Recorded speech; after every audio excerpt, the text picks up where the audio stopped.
लागुण्या पाया जना विनवीत मुखी बोला दत्त वारंवार तेने तुम्हा सुख होईल अपार दत्त दया सागर आठवावा प्रिया पुत्र संसारा गुंतसी पामरा तेने तू अघोरा पावसील एका जनार्दने चिंती दत्त पाया दत्त रूप काया झाली त्याची तेने तुम्हा सुख होईल अपार दत्त दया सागर आठवावा पांडुरंगा करो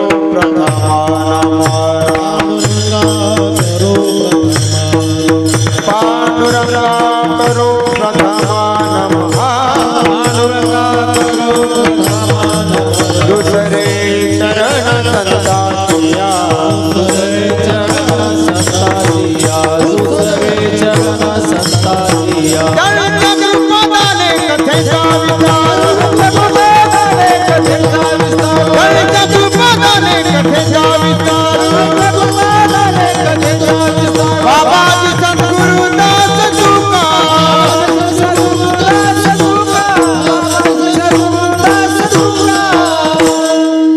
सिरे सहा तीन सिरे सहा तीन सिरे सहा तीन सिरे सहा दया माधा दंडवत दया माधा दंडवत दया माधा दंडवत दया माधा दंडवत दया माधा दंडवत दया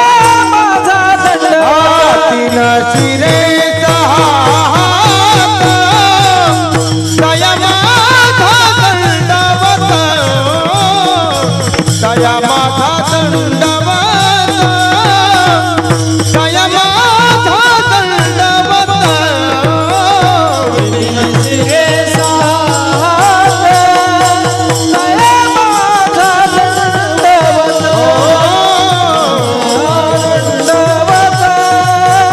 दया माधा दंडवत करुणाकरा दडाळा तुमचा अनुग्रह लाधलो पावन झालो चराचरी मी कळा कुसरी काहीच नेने बोलतो वचने अति भाविका कमी कमी होते प्रथम नमन करुगरनाथ उमाशंकराची सुता चरणावरी ठेवणे माथा साष्टांगे आता दंडवत दुसरी वंदू सारजाजे चतुराणाच्या आत्मजा वाक सिद्धी पाविजी सहजातीच्या चरणवजा दंडवत आता वंदुदेव ब्राह्मण जांचिने पुण्य पावन प्रसन्न होते श्रोते जनदया माहि दंडवत आता वंदु साधू सज्जन नित्य हृदय हरीचे ध्यान विठ्ठल नाम उच्चारत जनतया माझे दंडवत आता नमोरंग भूमिका कीर्तने उभे होते लोक टाळ मृदंग श्रोते देखातया माझे दंडवत ऐसे नमन करुणे सकळ हरिकथा बोली बोबड्या बोला अज्ञानी म्हणून आपुल्या बाळा चालवी सकळ नाम म्हणे विठ्ठल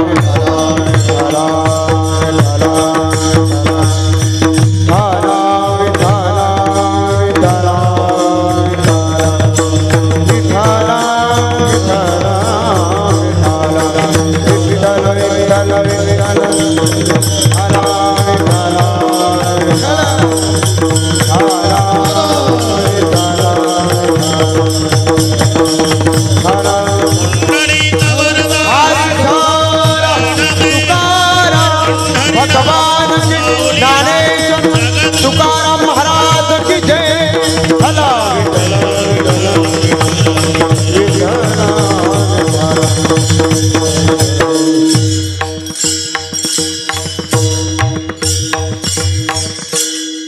लागुण्या पाया जना विनवीत मुखी बोला दत्त वारंवार तेने तुम्हा सुख होईल अपार दत्त दया सागर आठवावा प्रस्तुत कीर्तन रूपी सेवेकरता घेतलेला अभंग पैठण निवासी शांती ब्रह्म एकनाथ महाराज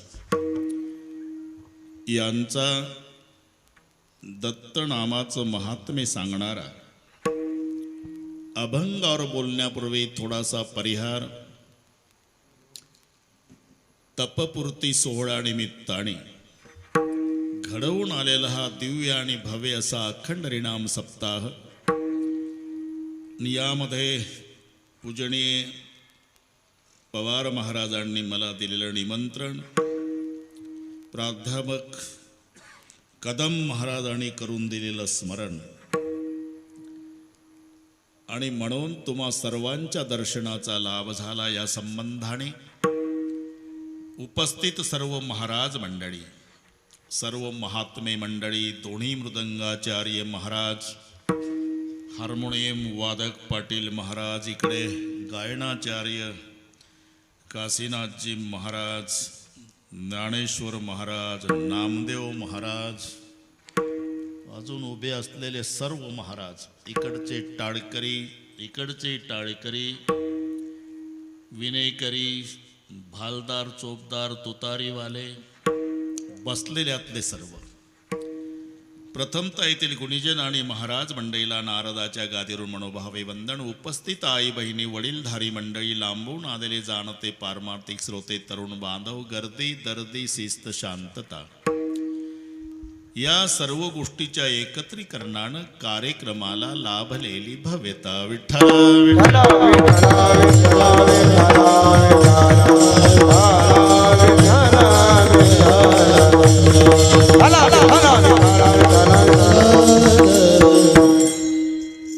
अतिशय सुंदर नियोजन पूजनीय महाराजांनी केलं.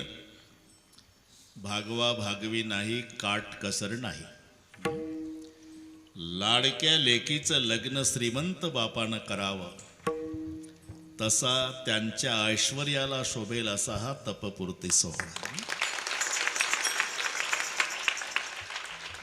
बरेच दिवसाची त्यांची इच्छा होती, आमची इच्छा होती, पण तुका म्हणे नाही चालत तातडी, प्राप्त काळ घडी आल्या वेळ. एकदा आमच्या कदम महाराजांनी तातडी केली, पण नाही चालत तातडी, पुन्हा कोरोना घुसला मध्ये. ती प्राप्त काळ घडी आज आली. ती वेळ यावी लागते. आपण किती तापलो तरी तवा तपला पाहिजे, तेव्हा भाकरी होते. बस हे सगळी कळलं तुम्हाला. म्हणून होते बहुत दिवस आर्त वागविले, आजी अकस्मात फळ देऊ आले. त्यामुळे तुम्हा सर्वांचं दर्शन झालं. पत्रकार मंडळीलाही नमस्कार. प्रचार प्रसार करणारी ही मंडळी, त्यांनाही धन्यवाद. अभंग एकनाथ महाराजांचा आहे. सर्व संतांच्या मध्ये आगळे आणि वेगळे वैशिष्ट्य लाभलेले संत म्हणजे नादबाबा आहे. काही संत आहेत शांत नाही, काही शांत आहे संत नाही, काही संतही आहे शांतही आहे श्रीमंत नाही. पण संत, शांत आणि श्रीमंत या तिन्हीचं एकत्रीकरण म्हणजे एकनाथ महाराज आहे. एकनाथ महाराज सोडले तर बाकी सगळ्या संतांचा विचार केला नाना तर 18 विश्वे दारिद्र्यानं भरलेलं जीवन, त्या प्रमाणावरून आपल्या लक्षात येईल. रात्रीचे 12 वाजले आणि रुक्माई आई सोबत राजाबाई नामदेवाची पत्नी भांडत होती. मी तिथंच होतो म्हणून सांगतो. 2 प्रहर रात्र म्हणजे 12 वाजलेले. 2 प्रहर रात्र पाहुणे एकांत राजाई वृत्तांत सांगे माते अन्न वस्त्र नाही खाया जेवायासी नाचे अहरणेसी निर्लज्जा भला मार्ग तुम्ही उमजोणी सांगा नामयाची राजा बरी नव्हे अहो रखमाबाई विठोबासी सांगा भरता राशी कागा वेडे केले 14 माणसे आहे माझ्या घरी इंडती दारोदारी अन्ना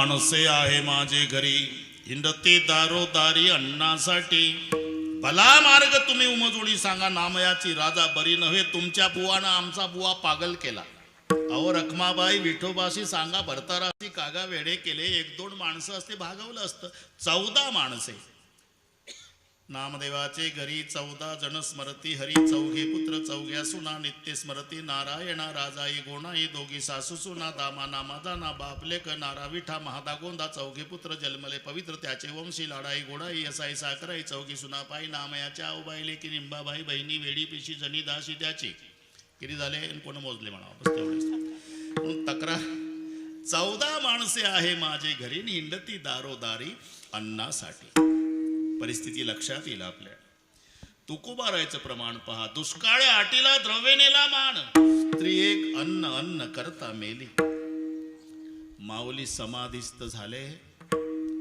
आणि मग मुक्ताईनं धाकट्या भावाच्या गळ्याला बिलकुल रडणं सुरू केलं रडू नको ताई दादा कसं होईल रे आपलं का ज्ञानदेव निवृत्ती भिक्षेसी जात सोपान मज सांभाळीत यावरून लक्षात घ्या मधुकरी मागितली म्हणून एकनाथ महाराज सोडले तर सर्व संतांचं जीवन इथे संत आहे शांत आहे श्रीमंत आहे नाहीतर लक्ष्मी आणि सरस्वती दोघी एकत्रित नांदत नाही पण दोघीला एकत्रित नांदवायचा पुरुषार्थ केला तो पैठणच्या संतांनी जिथे श्रीमंती आहे आणि विद्वत्ताही आहे नाही तर ह्या दोघी नांदत नाही आता ब्रह्मरुंदांची क्षमा मागून बोलतो रे बाबा पण हे वारकरी ब्रह्मरुंद आहे माझ्यावर काही रागावणार नाही ते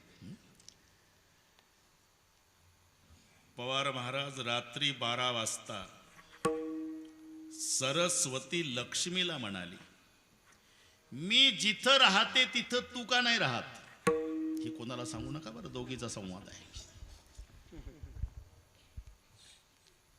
तू कुठं राहते सरस्वती म्हणाली मी ब्राह्मण घराण्यात राहते अजूनही मानावं लागेल तुम्हाला माझं वास्तव्य ब्राह्मण घराण्यात आहे आणि तू गुजराती मारवाडी धरून ठेवले यांना कायम दक्षिणा मागायला लावतेस इथं का नाही थांबत दोघीचा संवाद तेव्हा लक्ष्मीनं जे उत्तर दिलं मी तिच्या भाषेत सांगतो एका आचमणे अगस्ती मुनीने माझा पिता शोषिला बंधू धाकुलता शशी शापे द्विजवर शापे क्षया धाडिला ऐके मतपतिते पदे सिनविले ऐसी द्विजांची लीला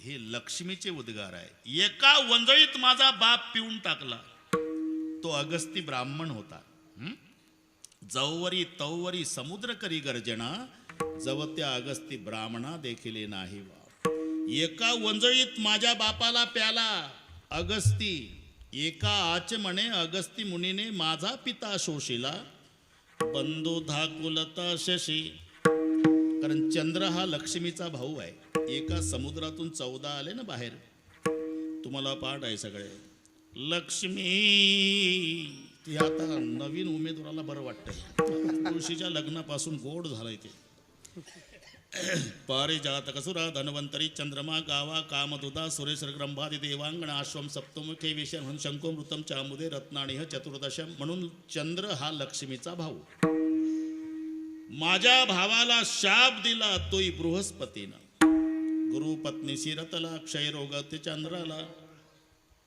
ऐके मतपतिते पदे सिनविले ऐसी द्विजांची लीला माझ्या पतीच्या विष्णूच्या छातीवर लात मारली तोही भृगु ब्राह्मण होता ही यादी लक्ष्मी सांगते माझ्यावर लाल डोळे करायचं कारण नाही एका वंजळीत पिऊन टाकला बाप माझा अगस्तीनं माझ्या भावाला चंद्राला शाप दिला बृहस्पतीनं माझ्या पतीच्या विष्णूच्या छातीवर लात मारली ते भृगु ब्राह्मणानं ऐसे दुःख सरस्वते म्हणून बहु भीते या कुला विठ्ठल विठ्ठल विठ्ठल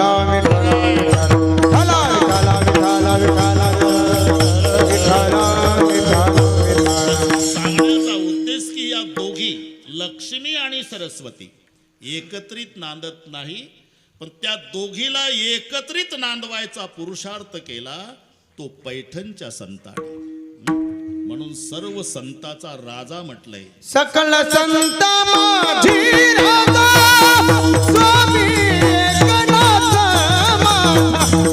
स्वामी एकनाथ माझा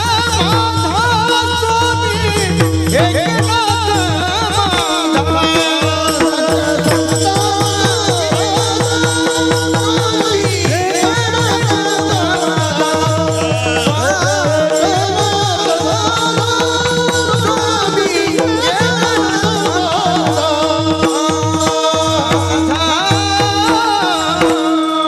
सकळ संता माझे राजा स्वामी एकनाथ माझा.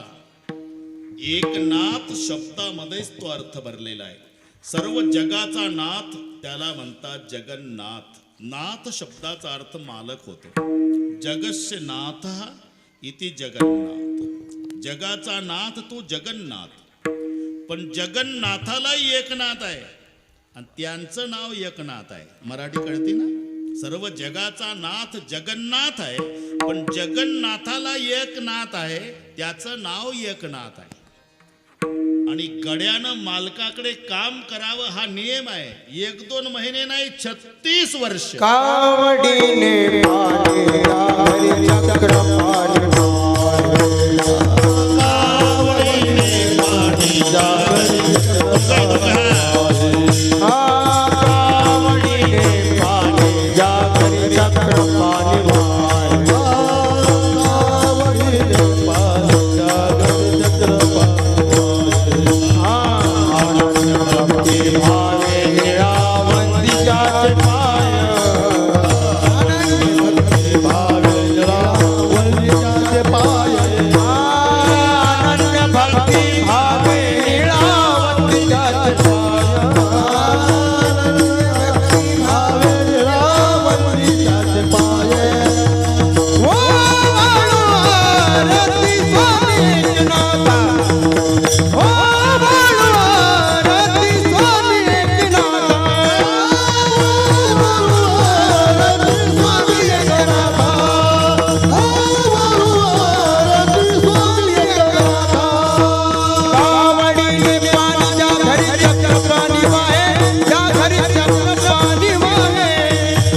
भक्ति भावे अनन्य भक्ति भावे निरावती कावडीने पाणी जागरी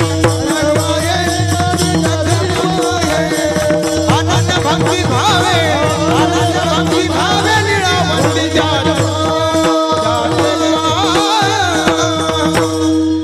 असे अधिकारी संत एकनाथ महाराज ते या अभंगात दत्त नामाचं महात्म्य सांगतात. आणि त्यांच्या सांगण्याला महत्व आहे कारण ते दत्त परंपरेतील आहे. आपण संशोधन करा. एकनाथ महाराज आपली परंपरा सांगतात. जो निर्गुण निराभास जेथुनी उभव शबल ब्रह्मास जेथुनी उद्भव शबल ब्रह्मास आदी नारायण म्हणती त्यास जो का सर्वासा आद्य गुरु. तयाचा ब्रह्मा अनुग्रहित. ही परंपरा नीट लक्षात घ्या. तिथून सुरू झालं. जयाचा ब्रह्मा अनुग्रहित जो निर्गुण निराभास जो निर्गुण निराभास जो निर्गुण निराभास जो निर्गुण निराभास तुने उद्भव शबल ब्रह्मास तुने उद्भव शबल ब्रह्मास जे तुने उद्भव सकल ब्रह्मास जे तुने उद्भव सकल ब्रह्मास आदि नारायण म्हणते दास आदि नारायण म्हणते दास आदि नारायण मनती दास आदि नारायण मनती दास जो का सर्वासा आद्य गुरु जो का सर्वाचा आद्य गुरु जो का सर्वाचा आद्य गुरु जो का सर्वाचा आद्य गुरु दयाचा ब्रह्मानुग्रहित ब्रह्मानुग्रहित दयाचा ब्रह्मानुग्रहित दयाचा ब्रह्मानुग्रहित दयाचा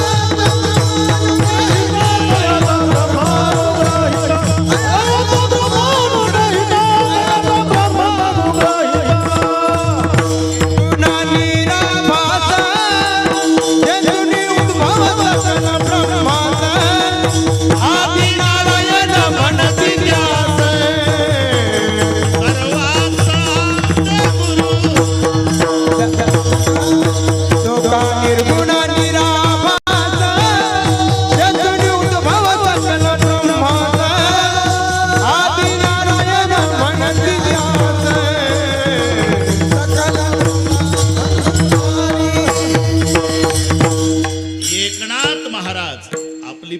परंपरा सांगतात. हे नीट ऐका. जो निर्गुण निराभास जे तुणे उद्भव शब्द ब्रह्मास आदि नारायण म्हणती त्यास जो का सर्वास आद्य गुरु तयाचा ब्रह्मा अनुग्रहित ब्रह्मा अत्रिस उपदेशित अत्रिपाद प्रासादित अवधूत दत्तात्रय. नीट ऐका. मग दत्तात्रय शिष्य परंपरा सहस्त्रा अर्जुन यदु दुसरा जनार्दन शिष्य तिसरा केला खरा कलियुगी. मग जनार्दनाचे 3 शिष्य रामा जनार्दन जनी जनार्दन आणि हे एका बस. जनार्दन कृपेस्तव जाण समूळ निरसले भवबंधन आणि एका जनार्दने जाण झाली संपूर्ण परंपरा. म्हणून नाद बाबा दत्त परंपरेतील असल्यानं यथार्थ नाम महात्मे अधिकारानं सांगतात. आता प्रश्न असा पडतो की तुम्हीच सांगता ज्यांच्याकडे 36 वर्षे भगवंतानी काम केलं. भगवान म्हणजे काय हातगडीवरचा माल आहे का नाना? शेष महेश दिनेश गणेश सुरेश जाही निरंतर ध्यावय जाही अनादि अनंत अखंड अच्छेद अभेद सुभेद बतावय नारद से शुकदास रटे कची आरे तो पुणे पार नपावय. बस कळलं सगळं. नसल कळलं तरी हो म्हणत जा. शेष महेश दिनेश गणेश सुरेश जाही निरंतर ध्यावय. ज्यांचं ध्यान हे करतात. शेष सुनका बाई वेदासी काही कळलेची नाही शेष शिनला झाल्या द्विसहस्त्र जिभा देव काहो विटेवरी उभा. शेष महेश भगवान शंकर त्यागुणी कैला सर्वही संपत्ती स्मशानासी वस्ती रुद्रकरी कासया कारणे ब्रह्मशोधावया. महेश गणेश गणपती दिनेश सूर्य नारायण आणि सुरेश म्हणजे इंद्रदेव. ही 5 नावं आहे. शेष महेश दिनेश गणेश सुरेश जाई निरंतर ध्यावय जाई अनादि अनंत अखंड अच्छेद अभेद सुबेद बतावय नारद से शुक व्यास रटय पछी आरे तऊ पुणी पारण पावय. अजूनही सांगतात की काही हिमालयामध्ये साधू उलटे टांगतात बरं का नाना स्वतःला. आणि उलटे टांगलेल्या साधूला जिवंतपणी कावळे गीध पक्षी लचके तोडून तोडून खातात. तेव्हा ते टांगलेले साधू त्या कावळ्याला आणि गीध पक्षाला प्रार्थना करतात. खा रे बाबा खा लचके तोडून खा. पण एक विनंती आहे. कागा सबतन खाइयो चुन चुन खाइयो मांस दो नयना छांड दियो पिया मिलन की आस. सगळे खा पण प्रभूचं दर्शन होत नाही तोपर्यंत आमचे बोबुळे काढू नका. बाकी सगळे खा. तरी त्यांना प्रभू दर्शन देत नाही. त्यानं 36 वर्षे राहावं ज्या संतांच्याकडे. असे अधिकारी संत एकनाथ महाराज. एवढे मोठे अधिकारी संत आणि इथे लागून या पाया. लक्षात घ्या. असं का? तर पहिल्यांदा संत उपदेश करतात. उपदेशानं काम भागलं नाही तर रागावतात आणि रागावून माणसं ऐकत नाही मग नाईलाजानं पाया पडतात. या 3 भूमिका लक्षात घ्या. पहिला उपदेश असतो. गुरुजी आले. तुम्ही प्राध्यापक नाही तिकडचे गुरुजी. पाटील आहे का घरी? आता पाटलाच्याच वाड्यात कीर्तन आहे ना आपलं. घरी आहे का पाटील? अहो या ना गुरुजी बाहेर का काय? तुमचा बाळू 4 दिवस झाले शाळेत आला नाही. काय सांगता गुरुजी? 10:30ला जातं ते घरून 5:30ला येतात. तुम्हाला वाटतं गेलं शाळेत? ठीक आहे गुरुजी तुम्ही जा तपास करतो. दुसऱ्या दिवशी नामदेव बुवा वडील तपासायला गेले तर उसात गावातले 4 यांचं हे पत्ते खेळत होते. बरोबर आहे गुरुजींचं. म्हणून बापानं मुलाला घरी आणलं. वाडा बंद केला आणि आतमध्ये खूप समजावून सांगण्याचा प्रयत्न केला. 10 वर्षाचा मुलगा एकुलता एक. बाळा माझा पंजोबा वारकरी, माझा आजा वारकरी, माझा बाप वारकरी, मी वारकरी, 4 पिढ्याचं वारकरी घराणं. अरे गावात फिरलो तरी जय हरी पाटील, जय हरी पाटील, जय हरी पाटील मान देतात अख्ख्या तालुक्यात लोक आपल्या घराण्याला. आणि तू 10 वर्षाच्या वयात पत्ते खेळतो. अरे 100 एकर जमीन आहे, अर्ध्या एकरात वाडा आहे, त्याचा एकुलता एक तू मालक आहे वाडा रे. अरे आपल्या घराण्याला शोभत नाही. पत्ते खेळू नको, शाळेत जात जा. याला उपदेश म्हणतात. 15 दिवस व्यवस्थित गेलं बरं का ना. पुन्हा 20 दिवसांना आलेच गुरुजी. ऐका पाटील, या ना गुरुजी. काय 5 दिवस झाले बाळू शाळेत नाही. अहो काय सांगता गुरुजी, 10:30ला जातं ते, 5:30ला येतं. तुम्हाला वाटतं. मग पाटलानं तपास केला तर मुलं अशी वसतात. यांनी ऊस बदलला. त्याला माहिती होतं हा पहिला ऊस पप्पाला माहीत झाला. दुसऱ्या ऊसात पुन्हा हे टोळकं सापडलं. आता बापाचा क्रोध अनावर झाला आणि शेवरीचं वल्ल दांडकं घेतलं. तिथून 10 वर्षाचं पोर बापानं मारत मारत मारत शाळेत नाही वाड्यात आणलं. आतून कडी लावली, नायलॉनच्या दोरीनं वाड्याच्या खांबाला बांधलं पोर. जे मारायला सुरुवात केली, कपडे फाटले, जखमा झाल्या, रक्त येऊ लागलं. त्याला रडता येईना मुलाला. पाटलीन मध्ये पडली. जीव घेता का त्याचा? खबरदार मध्ये आली तर मुंडकच तोडील तुझं. जमदाग्नीचा अवतार झाला पाटील. पाटलीन सरकली माग. पुन्हा मारलं. त्या मुलाला रडता येईना इतकं मारलं. आणि मग बाप रागावून म्हणाला, कारट्या निपुत्रिक झालो तरी चालल, पण पुन्हा जर शाळेत गेला नाही तर मुंडकच तोडील तुझं. रडता येईना मुलाला तरी ताकद लावून एक एक शब्द उच्चारू लागलं. नुसता दम काय देता बाबा, कोयता घ्या कोयता, तोडा मुंडक, तरी शाळेत नाही जाणार पठ्ठा. काय करतो बाप आता काय करतो? एवढा रागानं लाल झालेला बाप कोयता फेकून दिला. कचा कचा दोरी कापली, मुलाला बंधनमुक्त केलं. लेकराला कवटाळून ढसढसा रडू लागला. बाळा, बापानं प्रेम करावं मुलावर का जनावरासारखं मारावं रे? अरे कोण गुराला बडवलं नसेल भाऊ, एवढं मारलं तुला, बरं वाटलं असेल का रे? मला मारावं वाटलं असेल. अरे तुला सांगितलं, विनवणी केली तरी तू शाळेत गेला नाही, पत्ते खेळत होता म्हणून मारलं. राजा, मी तुझा बाप आहे आणि दोघंच आहो पण वाड्यात.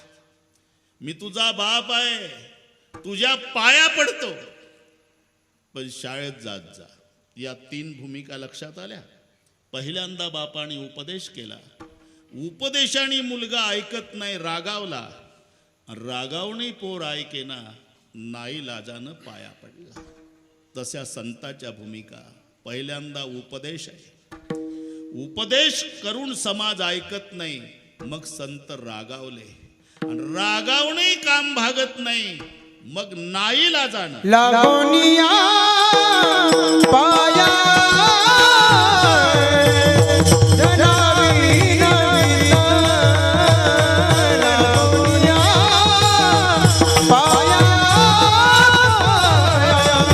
जनावी नवीन लागोनिया पाया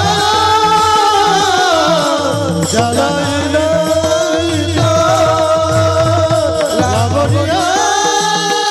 Oh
आधी उपदेश आहे. उपदेशाने ऐकत नाही माणसं, मग रागावले आणि रागावूनही काम भागत नाही, तेव्हा नाही लाजाणं लागून या पाया जना विनवीत. आधी उपदेश. संत सदा उपदेश बतावत केससी सस बसित भय है तो अजब ममता नहीं छांडत मौत हो आए संदेश दय है आज ही काल चले मुझे मूर्ख तेरे सामने ही कहते गए सुंदर जीव नहीं राम समरत या जग में कहूँ कौन रहे. पण सुरुवात संत सदा उपदेश बतावत. उपदेश आणि संताच्या उपदेशाचा परिणाम समाजावर का होतो, त्यांचा नुसता उपदेश नाही बरे का कदम महाराज. उपदेशाच्या मागे उपासनेची ताकद आहे. उपासना अधिक उपदेश बरोबर परिणाम. आमचा नुसता उपदेश असल्यामुळे समाजावर परिणाम होत नाही. परिणाम समाजावर त्यांच्या शब्दाचा होतो, त्याच्या उपदेशाच्या मागे उपासनेचं. बापरे, अण्णा आले वाटते. अण्णा या.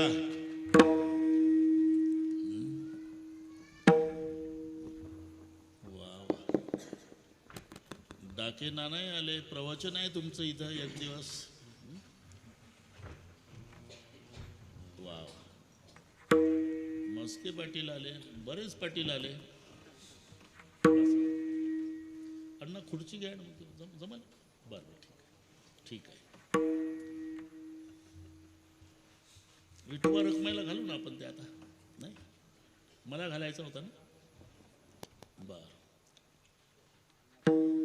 मला घालता. बरं, ठीक आहे, चालेल चालेल. घ्या घ्या घ्या.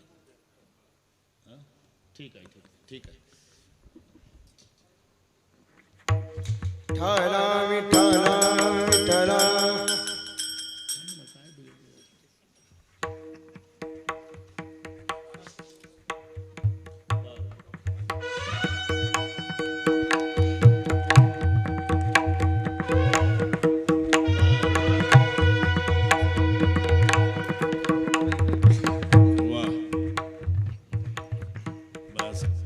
पासून वारकऱ्याचे सत्कार चालू आहे. ते काय आताच नाही.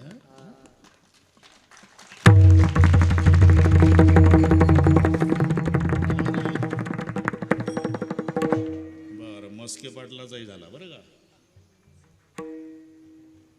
झाला म्हटलं इकडून. हा, ठीक आहे. विठ्ठल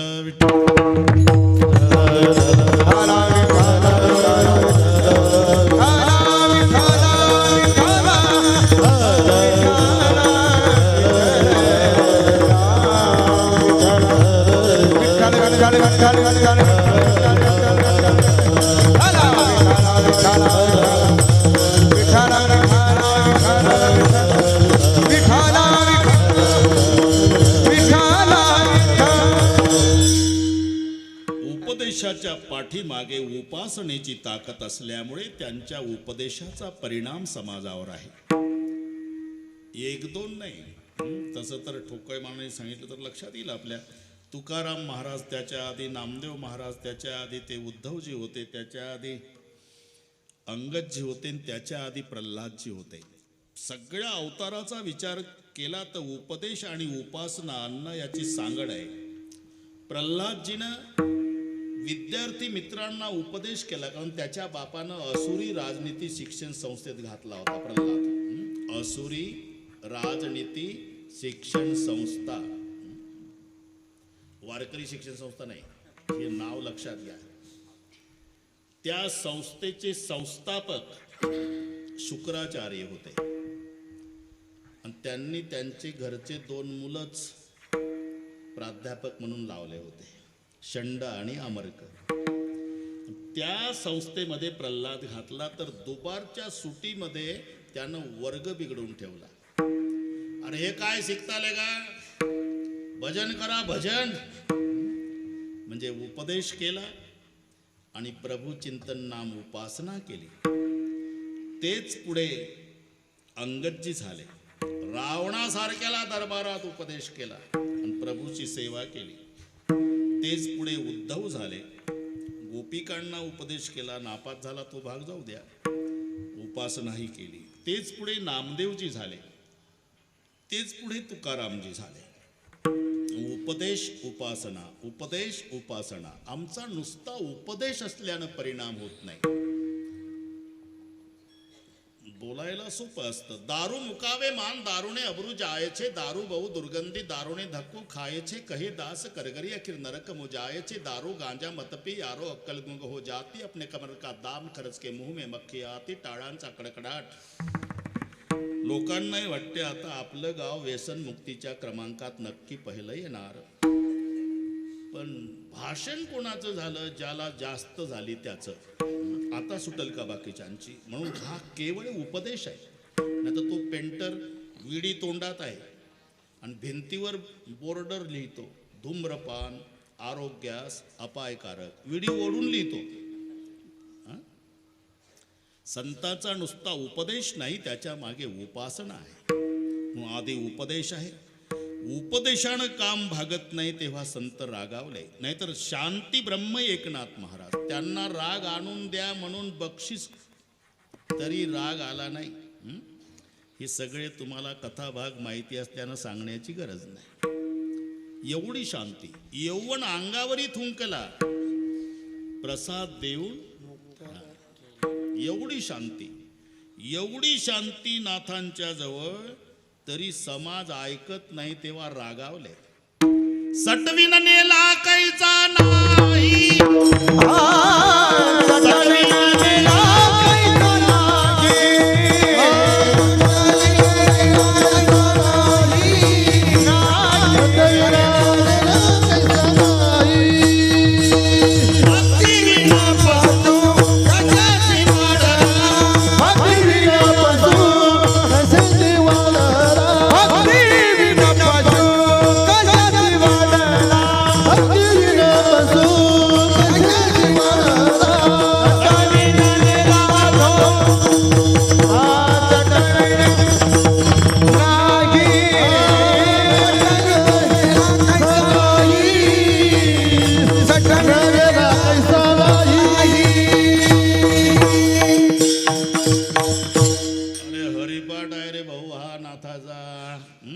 आता कमाल झाली. विठ्ठल विठ्ठल, तुमचा काही दोष नाही. टिपणं पाठ करून कीर्तन करण्याचा जमाना आला बस. त्याच्यामुळे आता काय ते तेवढंच असते, पोपटासारखं तितकंच. भक्तिविने पशु कशाशी जन्मला, कशाशी वाढला, सटविन नेला काहीचा नाही. शांती ब्रह्म एकनाथ महाराज पण रागावले ना, रागावले. आणि रागावूनही काम भागत नाही तेव्हा नाही लाजानं पाया पडले. लागून या पाया, याचा अर्थ असा नाही की संत पाया पडतात म्हणजे आपण मोठे झालो आणि त्यांचा अधिकार लहान, असं डोकं चालवू नका. नाही, मग त्यांची पाया पडण्याची इच्छा नाही. बापाची इच्छा आहे का मुलाच्या पाया पडायची? मग बाप मुलाच्या पाया का पडतो?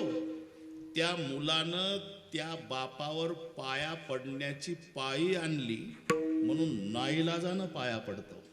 तसं समाजानं संतावर पाया पडण्याची वेळ आणली म्हणून नाईलाजानं लागून या पाया. नाईलाजानं पाया पडणं म्हणजे हे पहा, नमस्कार वेगळा, दंडवत वेगळा, रामराम वेगळा आणि पाया पडणं वेगळे. पाया पडताना डोकंच पायावर ठेवायचं असते. एक म्हणलं काय गरज आहे? तुका म्हणे एका देहाचे अवयव, शरीर तर आमचंच आहे ना. मग एवढं वाकून डोकं टेकवल्यापेक्षा चालता चालता जर बुवाच्या पायावर पाय ठेवला तर होत नाही का पाया पडणं? पाय आमचा तर डोकंही आमचंच. अरे इथं सुपीक डोकं चालवू नको, डोकंच पायावर ठेवायचं असते. का? ते प्रमुख आहे, प्रमुख आहे. ज्याच्या असण्यानं शरीर चालतं आणि नसण्यानं पडतं, इतकं प्रमुख आहे ते. एक म्हणाला आमच्या गावातल्या माणसाला 2 हात नाही, नसेल. एक म्हणाला आमच्या गावच्याला 2 पाय नाही, नसेल बाबा. एक म्हणला आमच्या गावच्याला मुंडकच नाही, नको बाता मारू, त्याशिवाय चालणारच नाही. म्हणून तर सरकार काकुळतीला आलं. नाही तर सरकारला काही विनंती करायची गरज होती का? हेल्मेट वापरा, हेल्मेट वापरा, हेल्मेट का? सरकार म्हणतंय तुमचे पाय प्लास्टिकचे तयार आहे, हातही तयार आहे, ते तुटले तरी चालेल, फक्त मुंडकं तयार नाही आमच्याकडे, तेवढं तुम्ही सांभाळा, हेल्मेट वापरा. त्याला कुठेही मान आहे, डोक्याला कुठेही मान आहे, नवे मानेवरच डोकं ठेवलेलं आहे, कुठेही मान. झोपतून उठायचं असलं तरी पहिला मान डोक्याला, डोकंच उचलावं लागतं का पाय उचलतात? उद्या करून बघा बरं, आधी डोकंच. पोहायला गेला तरी एवढं पाण्यावर ठेवायचंच वर, बरं का डाकेना. एक म्हणला आमच्या भागातला असा वस्ताद आहे, अख्खाचा अख्खा पाण्यात बुडून राहतो 1 तास, असं मग तो नाही निघायचा. फुगल्यावर पोलीस काढतील पंचनाम्याला डेड बॉडी. हे वर ठेवावंच लागतं, त्याला हेड म्हणतात, प्रमुख आहे, ते मुख्य आहे. म्हणून हे डोकं संताच्या अथवा देवाच्या पायावर ठेवणे याला म्हणतात पाया पडणे. मस्तक हे पायावरे मस्तक हे पायावरे मस्तक हे पायावरे मस्तक हे पायावरे वार करी संतांच्या वार करी संतांच्या वार करी संतांच्या वार करी संतांच्या वार करी संतांच्या वार करी मस्तक हे पायावरे या वार करी संतांच्या या वार करी संतांच्या या वार करी संतांच्या मस्तक हे पायावरे या वार करी संतांच्या या वार करी संतांच्या या वार करी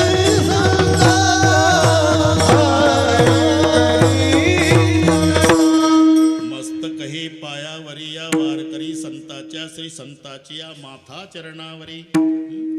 म्हणून पाया पडणं. दंडवत वेगळा. दंडवत शब्दाचा अर्थ आहे दंड म्हणजे काठी, वत म्हणजे प्रमाणे. काठी अशी उभी धरायची आणि हात सोडून द्यायचा की सगळ्या अंगानं काठी पडते, त्याला म्हणतात दंडवत दंडापरी. सारखं सारखं दंडवत दंडापरी काही नुरी नुरवावी. दंडवत. रामराम वेगळा. रामराम म्हणताना 2 वेळाच म्हणायचं आहे, आमची संस्कृती आहे. एक जास्त चालत नाही. तर एखाद्या गावात तुम्ही गेला आणि त्या माणसानं तुम्हाला म्हटलं राम राम राम,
दिगंबरा दिगंबरा श्रीपाद वल्लभ दिगंबरा दिगंबरा दिगंबरा श्रीपाद वल्लभ दिगंबरा श्रीपाद वल्लभ दिगंबरा श्रीपाद वल्लभ दिगंबरा श्रीपाद वल्लभ दिगंबरा श्रीपाद वल्लभ दिगंबरा दिगंबरा दिगंबरा श्रीपाद वल्लभ दिगंबरा दिगंबरा दिगंबरा श्रीपाद वल्लभ दिगंबरा दिगंबरा दिगंबरा श्रीपाद वल्लभ दिगंबरा दिगंबरा श्रीपाद वल्लभ दिगंबरा वरदा हरिहर श्री ज्ञानदेव तुकाराम भगवान की जय. ज्ञानेश्वर महाराज तुकाराम महाराज की जय.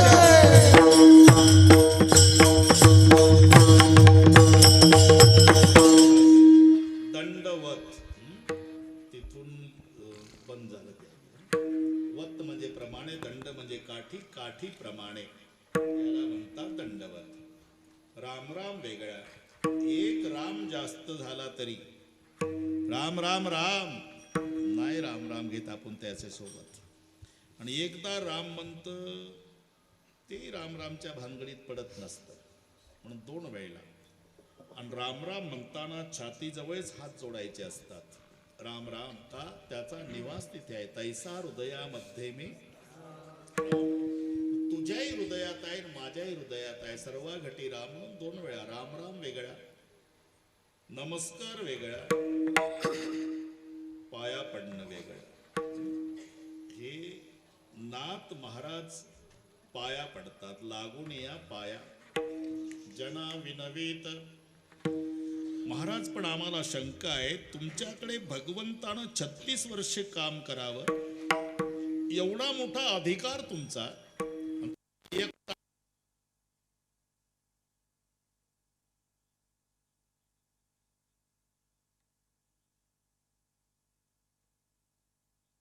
जर नम्र झाले की समजायचं पुढचं मेलं.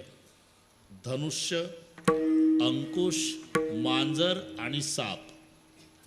धनुष्याला दोरी गुंडाळून ठेवून द्या कोपऱ्यात तर धोका नाही, पण धनुष्यावर बाण लावून दोरी ओढली डाकेनाना, धनुष्य वाकला की समजायचं ज्याच्यावर बाण जाईल ते मरतं. याची नम्रता, त्याचा प्राण. अंकुश जर वाकला तर हत्तीला थांबावं लागतं. सापानं फणा काढला तर धोका नाही, त्याला दंश करता येत नाही, फक्त जीभ काढू शकतो. फणा काढलेला साप चावत नाही, त्याला तोंडच उघडता येत नाही, फक्त जीभ काढतो तो. पण त्यानं फणा खाली ठेवला की समजायचं आता दंश करणार. नवनी निचकी अति दुःखदायी. तसं मांजर जर सरळ रस्त्यानं जाऊ लागलं सकाराम पाटील, तर येड्या बाबतीतले उंदर सुद्धा हसू हसू गप्पा मारतात. जाऊ दे मांजर सुंब्याला चाललं, हा ना. त्या मांजराला उंदर घाबरत नाही. मग जे मांजर दबा धरून बसतं, पुढचे पाय पुढं, त्याच्यावर मान टाकतं, कान पाडतं, इतकं नम्र झालं, उंदरानं समजायचं आपण मेलं. असे 4 आहे. नवनी निचकी अति दुःखदायी, जिमी अंकुधन उरग बिलाई. मग आम्हाला शंका आहे, एवढे मोठे संत तुम्ही, ज्यांच्याकडे भगवंतानी काम करावं एवढा अधिकार, आणि पार 1 तास झाला लागून या पाया पडता, विनवणी करता.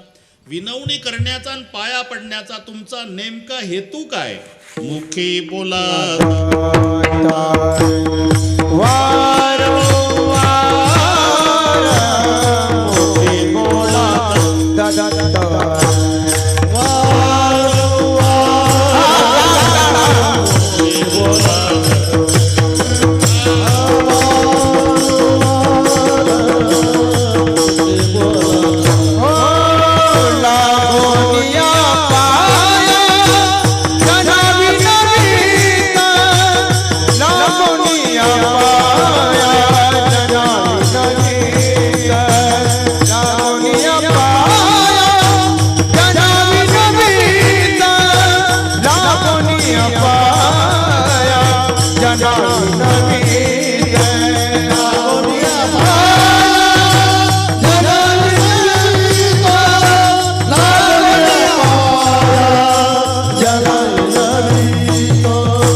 विनवणी करण्याचा आणि पाया पडण्याचा हेतू काय तुमचा?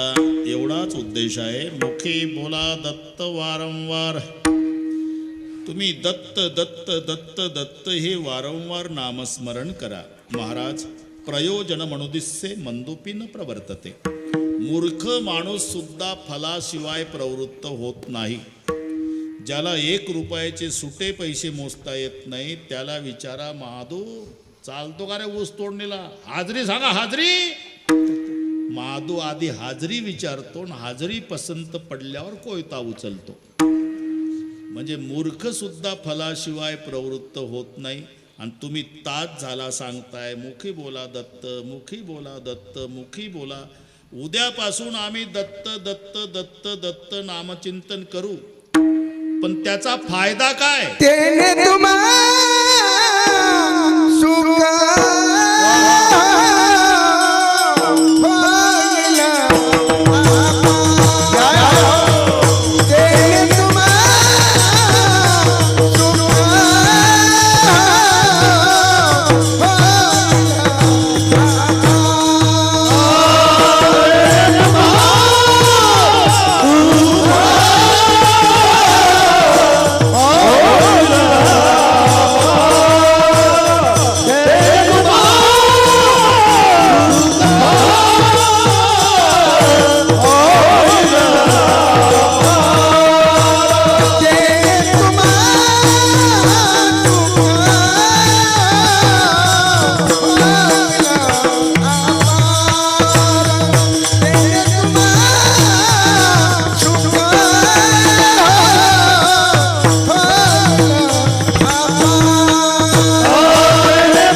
नामचिंतन करू. पण त्याचा फायदा काय? फायदा त्याने तुम्हा सुख होईल अपार. अपार सुख होईल. म्हणजे आता सुख नाही का, हे सुख आहे पण याला मर्यादा आहे. ते सुख असं होईल की ज्याला मर्यादा राहणार नाही. अपार त्याने तुम्हा सुख होईल अपार. आता जे सुख आहे हे सुख नाही, सुखाभास आहे. आणि मानलं तरी टिकत नाही. डाके नाना उतरत जात. तारुण्यामध्ये पती पत्नी जेवढ्या प्रेमानं एकमेकाकडे पाहतात तेवढ्या प्रेमानं म्हातारपणात पाहत नसतात. पहिली गोष्ट पाहतच नसतात. हे चांगलं माहिती आहे तुम्हाला. आणि समजा एखाद्या दिवशी चुकून एकमेकाकडे पाहिलं तर असे पाहतात का दोघांचं 7 जन्माचं वैर आहे. म्हातारीचे लाल डोळे आणि म्हाताऱ्याचे लाल डोळे दोघांच्या मध्ये जर थांबलं मधलंच पेटल. एवढी रागीट दृष्टी असते. एका बांधावर दिवसभर गवत कापतात तरी बोलत नसतात. इतकं बिघडतं. लग्न झालं म्हणजे 2 वर्ष पती बोलतो आणि पत्नी ऐकते. नंतरचे 2 वर्षे पत्नी बोलतीन, पती ऐकतो. तिथून पुढचे सगळे वर्षे दोघंही बोलतात, अख्खं गाव ऐकतं. इतकं बिघडत बिघडत जातं. जे संसारातलं सुख आहे ते उतरत उतरत उतरत उतरत जाणार आहे. उतरत जात. संसारात. याच्या उलट परमार्थात आहे. सुख घडोघडी वाढू लागे, वाढू लागे, सुख घडोघडी वाढू लागे. घडी वाढू लागे, सुख घडोघडी वाढू लागे. मग राम नामे उपरे आवडी, सुख घडोघडी वाढू लागे,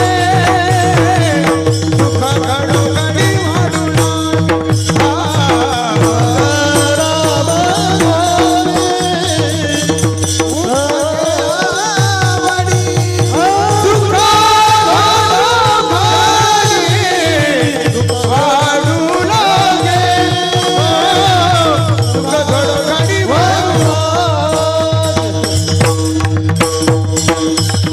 प्रत्येक क्षणाला वाढत जाणार सुख हे परमार्थात आहे. प्रत्येक क्षण वर्धमान, प्रत्येक क्षणाला वाढणार. नाहीतर डाके नाना सिनेमाचं किती चांगलं गाणं निघू द्या, वर्षात 6 महिन्यात 2 वर्षात कंटाळा आल्याशिवाय राहणार नाही. आला कंटाळा, अशिक्षित आजी सुशिक्षित नातवावर रागावते. गोविंद्या, डोक्यात फरक झाला का, पागल झाला, उठला सुटला, झिंग झिंग झिंगाड, झिंग झिंग झिंगाड, झिंग. दुसरं म्हणणार वैतागले ना 2च वर्षात. माझा प्रश्न आहे, आमचे वारकरी बसले 700 वर्षापासून रोज सकाळी विना घेतला की रूप पाहता लोचनी म्हणतात. कधीपासून? वर्षे 700 झाले तरी आनंद वाढत चालला पण कमी नाही. हा फरक प्रपंच आणि परमार्थातल्या सुखात आहे. त्याने तुम्हा सुख होईल अपार. जे पवार महाराजाला झालं आहे का नाही, त्याने तुम्हा सुखी होईल अपार. अपार सुख, ज्या सुखाला बंधन नाही, मर्यादा नाही, असं अपार सुख. कितीही विज्ञान पुढे जाऊ द्या तरी एका विषयामध्ये एकच इंद्रिय तात्पुरतं सुखी करण्याची क्षमता. एक इंद्रिय, एकच विषय. रूप असेल फक्त डोळ्याला सुख आहे, कानाला नाही. गायन असेल फक्त कानाला सुख आहे, नाकाला नाही. सुगंध असेल फक्त नाकाला सुख आहे, जिभेला नाही. जिलेबी असेल फक्त जिभेला सुख आहे, त्वचेला नाही. स्पर्श असेल आता त्वचेला सुख आहे, बाकीच्या इंद्रियाला नाही. एक विषय एका इंद्रियाला तात्पुरतं सुखी करू शकतो, पण सर्व इंद्रियाला एका वेळी सुखी करणारा परमेश्वर आहे. तुम्हाला पाठ आहे का? डोळे तुम्ही घ्या रे सुख, पहा विठोबाचे मुख, डोळ्याला सुख. तुम्ही ऐका रे कान, माझ्या विठोबाचे गुण, कानाला सुख. घेई घेई माझे वाचे, गोड नाम विठोबाचे, जिभेला सुख. सर्व इंद्रियाला एका वेळी सुखी करतो, म्हणून त्याला म्हणतात सर्व सुखाचे आगार, सर्व सुखाचे आगार, सर्व सुखाचे आगार, सर्व सुखाचे आगार. बापर तुमा देवी वर, बापर तुमा देवी वर, तो हा विठ्ठल बलवा, तो हा विठ्ठल बलवा.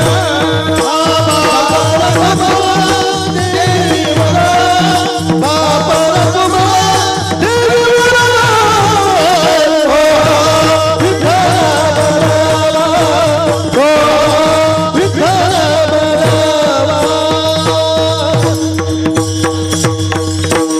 तिने तुम्हा सुख होईल अपार, अपार सुख होईल. कशामुळे? मुखी बोला दत्त वारंवार. त्याने तुम्हा सुख होईल अपार, अपार सुख होईल म्हणून दत्त दया सागर आठवावा.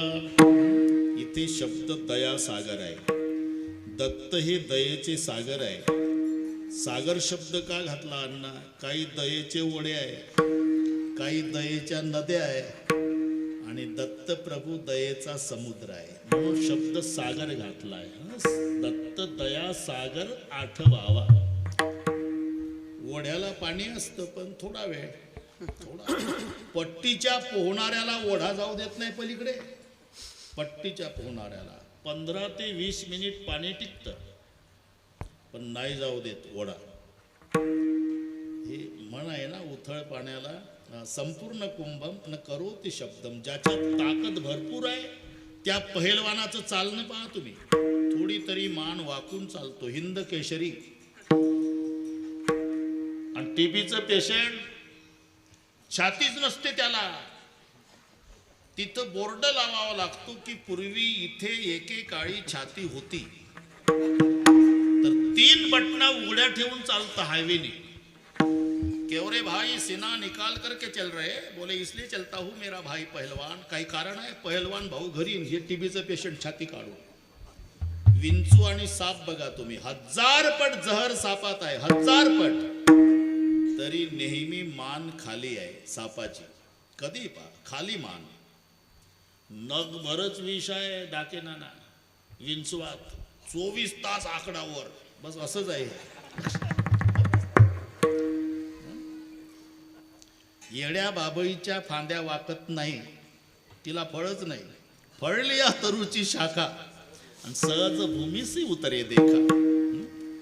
म्हणून विंचू पहा, एखाद्या वेळेला साप फणा उगारतो बरं का पवार महाराज, एखाद्या वेळेला. आणि एखाद्याच वेळेला विंचू नांगी टाकतो. विंचू नांगी टाकतो पाल बघितल्यावर, कारण पाल खाते विंचवाला.